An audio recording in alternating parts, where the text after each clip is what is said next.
اس بار ہم نے بھی اور آپ نے بھی جو سچویشن تجربہ کی، یعنی لاک ڈاؤن جو ہے، اس کی اصطلاح بھی پہلی بار ہم میں سے کروڑوں نے سنی ہوگی، اور یہ جو 2-2.5 مہینے ہم نے گزارے، یہ زندگی کا سب کا یونیک تجربہ تھا، اور میں سمجھتا ہوں کہ 2020 جب تک ہم زندہ رہیں گے ہمیں تو یاد رہے گا۔ یہ سال شاید اب دنیا کبھی نہ بھولے کہ ایسی سچویشن میں پینک کریٹ کرنی ہے یا کسی طرح راستہ بنا کر زندگی کو تھوڑا مولڈ کر کے، معمولات کو تبدیل کر کے آگے چلنا ہے۔ تو لاک ڈاؤن کا تجربہ کیسا رہا؟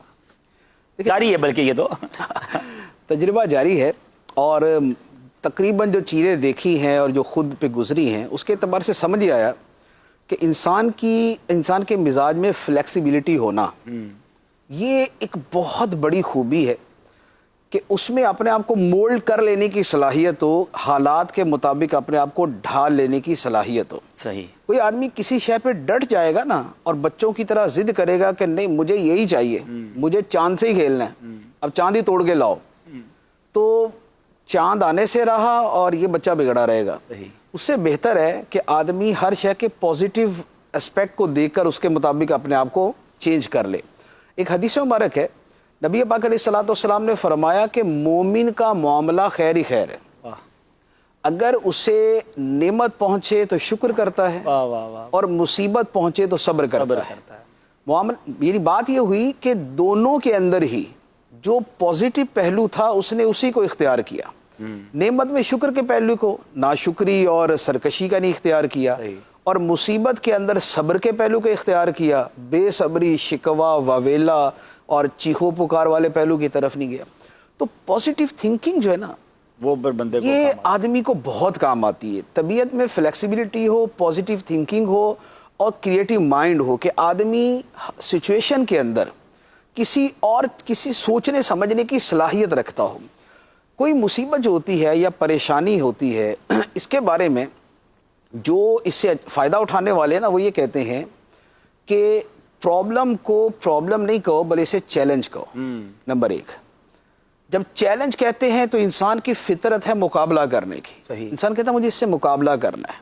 ایک پرابلم کا لفظ ڈپریس کرتا ہے، چیلنج کا لفظ موٹیویٹ کرتا ہے۔ صحیح فرمایا۔ ٹھیک ہے، ایک بات۔ دوسری بات یہ ہے کہ مصیبت کا بارے میں کہا جاتا ہے کہ دے آر اسٹیپنگ سٹونز، کہ یہ کسی پانی میں یا کوئی جوہر میں یہ رکھے ہوئے وہ پتھر ہیں کہ جن پہ آدمی پاؤں رکھ کے پار گزرتا ہے۔ واہ واہ واہ، سبحان اللہ۔ یہ پتھر جو ہے یہ آپ کو اس کیچڑ میں گرانے کے لیے نہیں ہے، یہ اسے گزارنے کے لیے ہے۔ تو یہ مصیبتیں اور یہ جو حالات ہوتے ہیں یہ اسٹیپنگ سٹونز ہوتے ہیں۔ اب جو ان کو اسی انداز میں لے لے گا وہ پار کر جائے گا، اور جو اسے پاؤں کی ٹھوکر ہی سمجھے گا وہ اسے ٹھوکر ہی کھائے گا۔ صحیح۔ تو یا ٹھوکر کھا لیں اور یا پاؤں رکھ کے گزر جائیں۔ واہ۔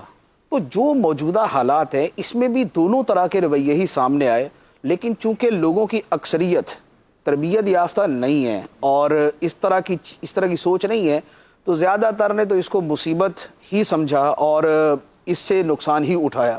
لیکن جنہوں نے فائدہ اٹھایا انہوں نے بے حد و حساب فائدہ اٹھایا، ان کو بہت کچھ سیکھنے کا موقع ملا، بہت سے معاملات سدھارنے کا موقع ملا، ان کو بہت ساری وہ چیزیں کہ جو پوری زندگی وہ انتظار کر رہے تھے کہ کبھی وقت ملے گا تو کریں گے، وہ کرنے کا موقع مل گیا، انہوں نے فوراً شروع کر دیا۔ میں آپ کو اپنا عرض کروں کہ میرے پاس سینکڑوں کی تعداد میں کتابیں تھیں کہ جو میں نے علیحدہ سائیڈ میں کی تھی، یار کبھی ٹائم ملے گا نا تو اس کو پڑھوں گا، پہلے دوسرا مطالعہ نہیں ختم ہوتا ہے، وقت ملے گا تو پھر یہ پڑھوں گا۔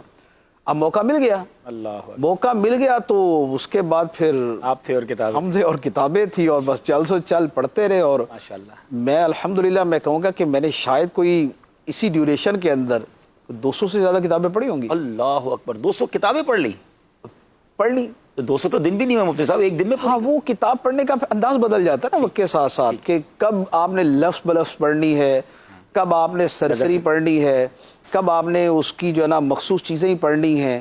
تو ابھی جو فیز ہوتا ہے نا وہ یہ ہوتا ہے کہ انڈیکس دیکھ کے، فہرست دیکھ کے اس پہ دیکھ لیتا ہوں کیا چیز پڑھی ہے کیا نہیں پڑھی ہوئی۔